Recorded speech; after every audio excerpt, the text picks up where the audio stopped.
একমাত্র আদরের ভাগিনার ইচ্ছা পূরণ করতে চলে গেলাম তাকে নিয়ে সাইকেল কিনতে। হ্যাঁ, অনেক দিন ধরে সে আমাকে বলতেছিল, মামা আমি বড় হয়ে গেছি, আমাকে একটা সাইকেল কিনে দাও।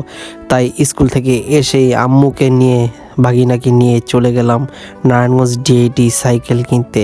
তো সেখানে গিয়ে অনেকক্ষণই ঘোরাঘুরি করলাম, কিন্তু সাইকেল আমাদের পছন্দ হইতেছিল না। এক সময় ভাবলাম যে আমরা ঢাকা বংশাল চলে যাব সাইকেল কিনতে, কিন্তু তারপর আবার ভাবলাম যেই টাকা খরচ করব বা জার্নি করব এর থেকে ভালো এখান থেকে একটা সাইকেল কিনে দিই। তো সেই অনুযায়ী ডিআইটি থেকে একটা সাইকেল পছন্দ করে কিনে নিলাম। সাইকেলটা ছিল জাম্বু কোম্পানির, আর তাজিম সাইকেল দেখে খুবই খুশি। তার সাইকেল দেখে তার খুশির কোনো সীমানাই ছিল না। আসলে অনেকে টাকা ইনকাম করে জমানোর জন্য, আমি টাকা পয়সা ইনকাম করি আমার পরিবারের ইচ্ছাগুলো পূরণ করার জন্য।